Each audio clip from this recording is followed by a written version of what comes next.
Grand new year sale already ఉన్న తక్కువ తరుగులో ఇంకా 1% తక్కువ. డైమండ్ జ్యువెలరీ క్యారెట్ కు 5000 తక్కువ. ఈ ఆఫర్ జనవరి 1 వరకు మాత్రమే. బట్టి విక్రమార్క గారు చాలా రమ్యంగా వారి యొక్క పాదయాత్ర ఎంత పెద్ద స్కేల్లో చేసినారనేది ఆ దృశ్యాన్ని ఆవిష్కరించే ప్రయత్నం చేసినారు. చాలా సంతోషం. నేను చేయకూడదు అంటలేదు కానండి, మళ్ళొక పర్యాయం చేయాలి మీరని కోరుతున్నాను. నేను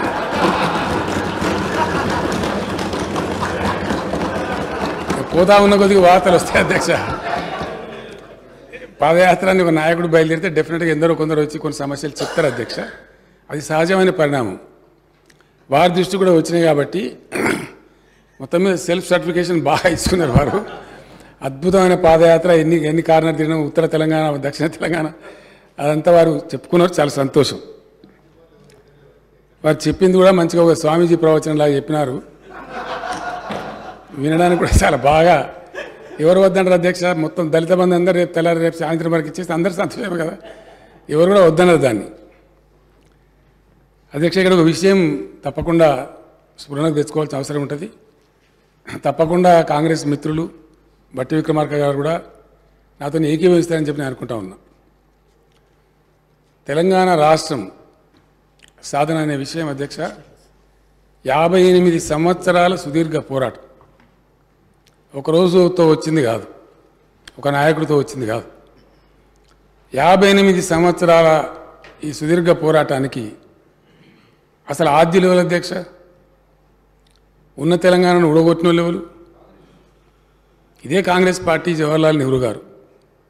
డెఫినెట్గా అది హిస్టరీ కాదు అధ్యక్ష, అని ఎవరు కూడా కాదనలేరు. ఉన్నటువంటి తెలంగాణ ఉన్నట్టే ఉంటే అసలు ఎక్కడుందు, ఏ దిశలో ఉందు? 9 ఏళ్లలోనే ఇంత హైట్కి పోయినామే. ఎందుకంటే ఎవరు ఏం మాట్లాడినా, ఏ రకమైన వ్యాఖ్యలు చేసినా, టీకా టిప్పణి చేసినా కూడా ప్రపంచవ్యాప్తంగా ఒక రాష్ట్రం కానీ, ఒక అడ్మినిస్ట్రేటివ్ యూనిట్ కానీ, ఒక దేశం కానీ పెరుగుదల ఉందా, తరుగుదల ఉందా అనే పర్ఫార్మెన్స్ కొన్ని గీటురాలు ఉంటాయి అధ్యక్ష.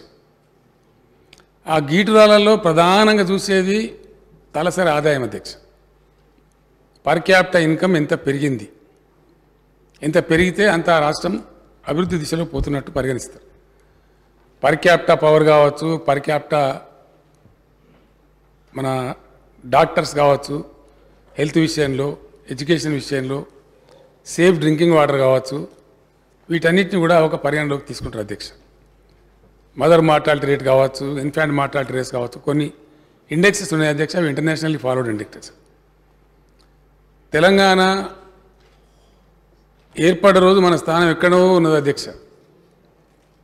ఏర్పడ నుంచి నేటి వరకు మనం పెద్ద రాష్ట్రాలలో నంబర్ 1 స్థానంలో ఉన్నాం అధ్యక్ష. మన పర్ క్యాపిటల్ ఈరోజు 3,12,000 రూపాయలు ఉంటే, ఏ రాష్ట్రం నుంచి అయితే మనం విడిపోయినామో, ఎవరైతే మనం ఎకసక్కాలు పలికినరో, మీకు పరిపాలన రాదు, మీకు ఇది చేత కాదు, అది చేత కాదు అన్నారో, వాళ్ళ పర్ క్యాపిటల్ 2,19,000 అధ్యక్ష. మన పర్ క్యాపిటల్ 3,12,000. ఆల్మోస్ట్ ఒక 1 lakh రూపీస్ డిఫరెన్స్.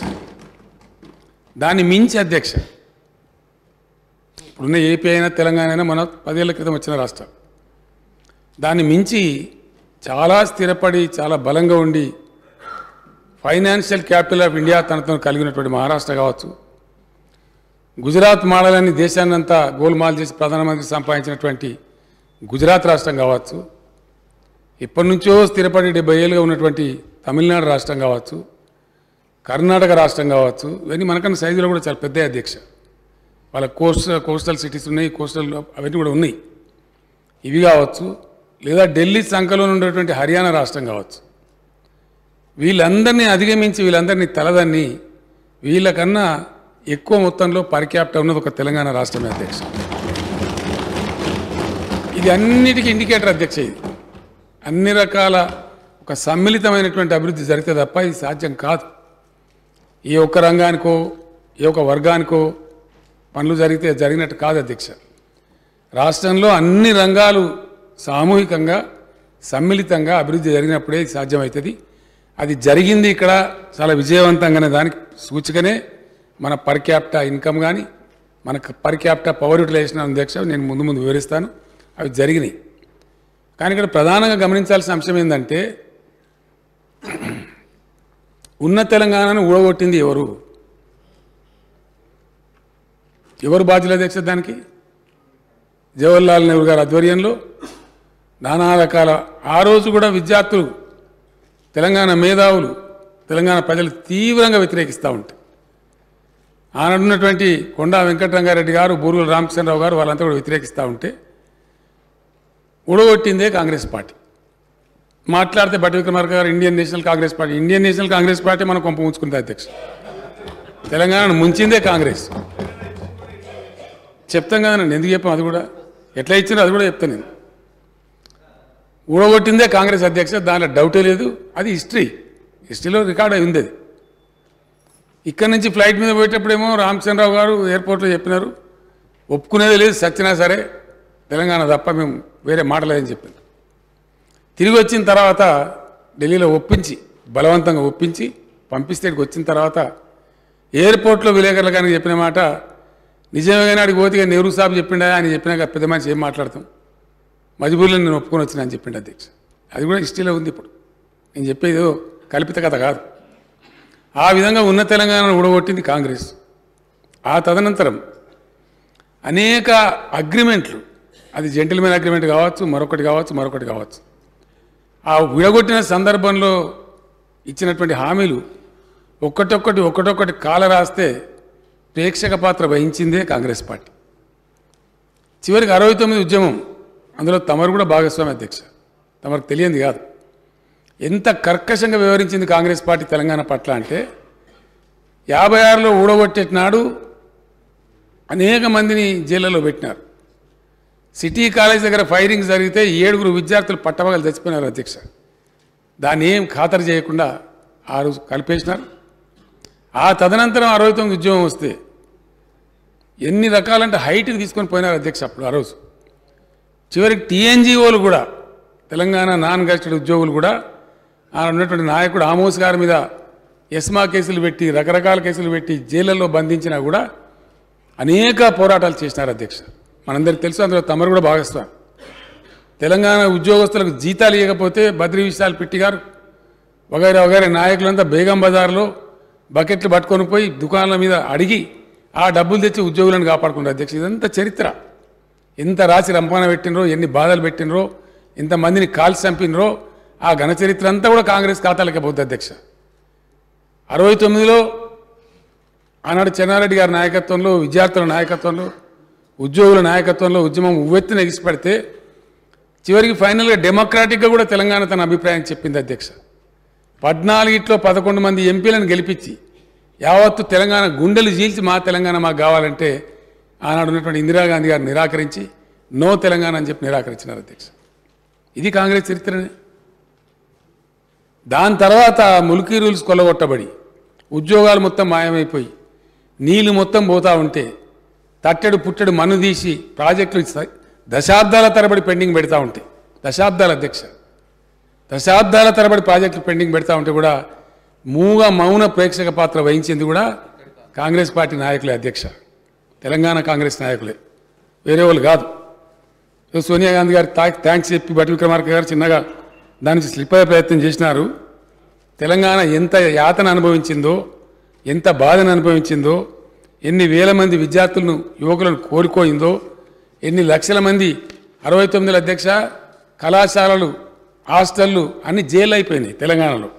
ఆ విధంగా 41 సంవత్సరాలు ఈ దేశాన్ని పరిపాలించిన కాంగ్రెస్ పార్టీ తెలంగాణ ప్రజల యొక్క మనసులను తీవ్రంగా గాయపరిచి చాలా భయంకరంగా ఆ రోజు వ్యవహారం చేసిన విషయం చరిత్రలో మర్చిపోలేం అధ్యక్ష.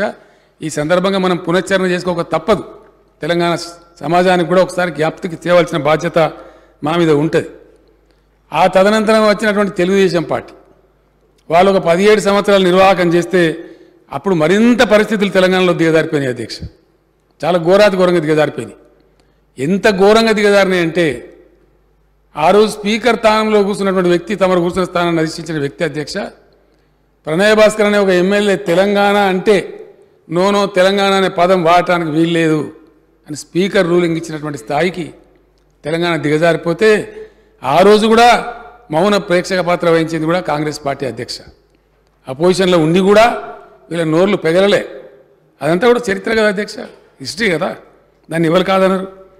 ఆ విధంగా జరుగుతూ చివరికి చంద్రబాబు నాయుడు ముఖ్యమంత్రి గారు ఉన్న సమయంలో ఆయన విపరీతంగా విద్యుత్ ఛార్జీలు పెంచేసి సంస్కరణల పేరు పెట్టి ఆ ముసుగులో విద్యుత్ ఛార్జీలు పెంచి 1 సంవత్సరం కాదు 3 సంవత్సరాలు కంటిన్యూగా 15% చొప్పున పెరుగుతుందని చెప్తే అప్పటికప్పుడే నేను ఒక నిరసన లేఖ రాసిన అధ్యక్ష. నేను ఆ రోజు డిప్యూటీ స్పీకర్ ఉండేవాడిని. నిరసన లేఖ రాసినంత పేపర్లలో వచ్చింది బహిరంగంగా.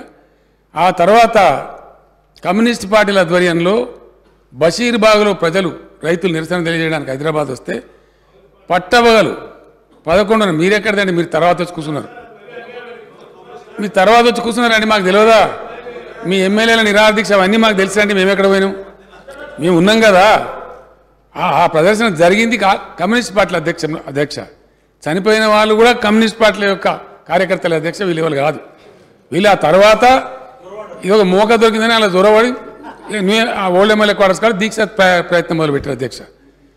అంతవరకు తప్ప ఏం చేయలే. 3 దారుణంగా కాల్చి చంపారు అధ్యక్ష. నేను అబద్ధాలు చెప్తలేనండి, చరిత్ర. It's a fact on record sir.